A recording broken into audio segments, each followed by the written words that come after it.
comme j'ai dit dans l'introduction, je reçois beaucoup de questions de est-ce que je peux comprendre le Coran en français sans maîtriser la langue arabe? Et c'est même devenu un frein psychologique et une fausse croyance pour certains que tant que je ne suis pas arabophone, eh ben, je ne peux pas comprendre le Coran, donc je n'ouvre pas le Coran. Et comme on sait qu'apprendre la langue arabe, ça demande du temps, des efforts, eh ben, certains, en fait, ils repoussent tout le temps l'apprentissage de la langue arabe, donc ils repoussent la compréhension du Coran et ils n'avancent pas dans ce domaine-là. Ouais, c'est Qu'est-ce un que tu... cercle vicieux. Voilà.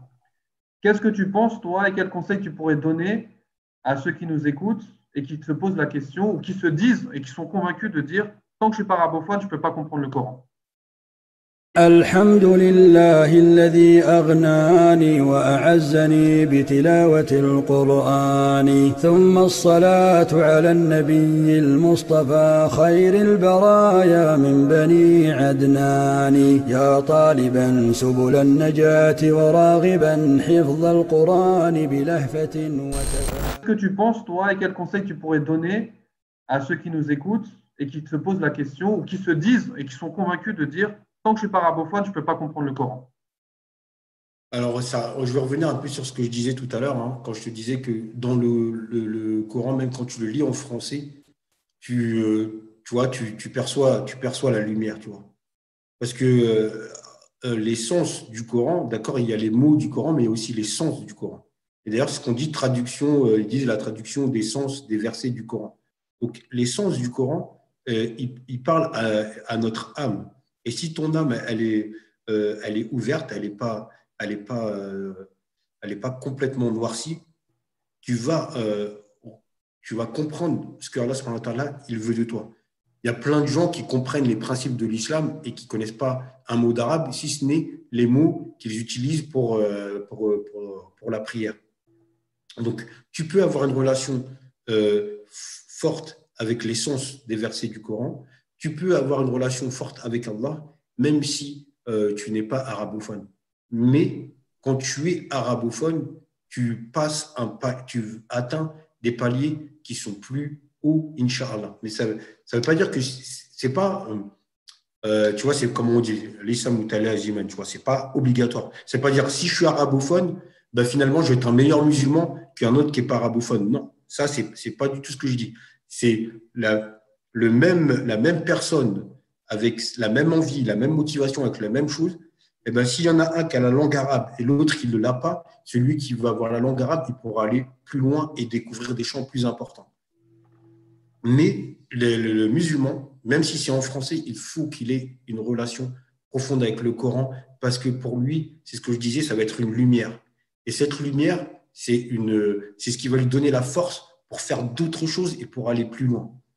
Que tu sais que Allah subhanahu wa ta'ala, ce qu'il t'a promis, ce qu'il va te donner, et aussi que tu comprennes ce que Allah subhanahu wa ta'ala, il attend de toi dans cette vie. Et toutes ces choses-là, tu vas les comprendre même si c'est en français. Maintenant, le français, tu sais que c'est pas suffisant, mais que c'est un outil, que c'est un moyen, que c'est un passage pour que, entre-temps, tu passes à la langue arabe. Pour que, entre-temps, tu passes à la langue arabe. Et comme je disais tout à l'heure, c'est pour ça que ce que toi, tu proposes, j'ai trouvé que c'était vraiment très bien, c'est que ça permettait aux gens de créer cette relation avec le Coran et ça leur permettait de se charger. Et c'est cette charge, elle est très importante pour avoir la force pour tenir sur la longueur. Ça je reviens un peu sur. Je dis, je me répète un petit peu, mais parce que c'est ce que je crois. D'accord. Juste, je vais rebondir sur des commentaires que je trouve très intéressants. Donc, on revient toujours dans la question, et moi, on me l'a posé plusieurs fois. Est-ce que je dois apprendre le Coran d'abord ou la langue arabe? Et moi, en fait, ce que je réponds, c'est les deux. Ça va demander peut-être plus d'efforts, ou je dirais plus d'organisation, mais je pense que la langue arabe, elle est très importante et elle est indispensable. Voilà, c'est le mot que je cherchais. Elle est indispensable. Donc, on doit entreprendre l'apprentissage de la langue arabe. Mais l'apprentissage de la langue arabe, il ne se fait pas du jour au lendemain. Ça prend du temps, ça prend des mois, ça prend des années. Et ça prend même toute une vie, parce qu'en langue arabe, jusqu'à la mort, on apprendra des choses. Euh, celui qui dit que j'ai fait le tour de la langue arabe, pour moi, c'est un menteur. Surtout si c'est un francophone à la base. Al-Muhim. Et il ne faut pas oublier qu'aussi, on a l'obligation de comprendre le Coran. Donc, pour l'instant, on doit faire les deux.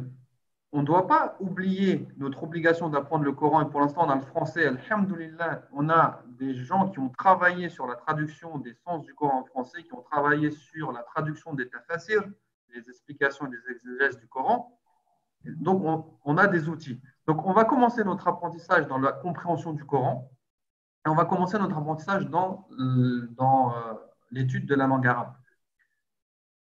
Au tout début, on va comprendre le Coran en français à 100%.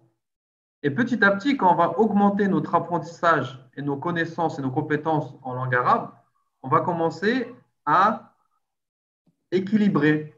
On va essayer de comprendre le Coran en français, mais un peu en arabe. Je vais m'apercevoir que là, j'ai appris une nouvelle règle de grammaire dans ce verset-là. Ah, cette règle de grammaire, elle est appliquée, donc je commence à, ce mot-là, je l'ai vu dans tel cours, ça veut dire ça, donc voilà.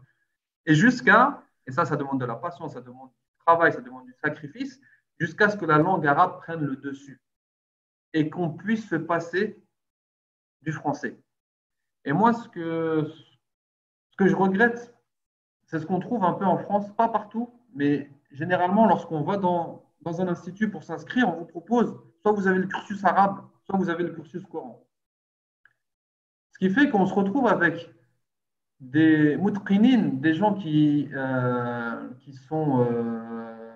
perfectionnent la mémorisation du Coran, la lecture du Coran, la récitation, mais qui ne comprennent pas. Et d'un autre côté, on va se retrouver avec des arabophones qui n'ont pas de relation particulière avec le Coran. Et après, si on n'a pas fait le lien dès le début, c'est dur de faire le lien après.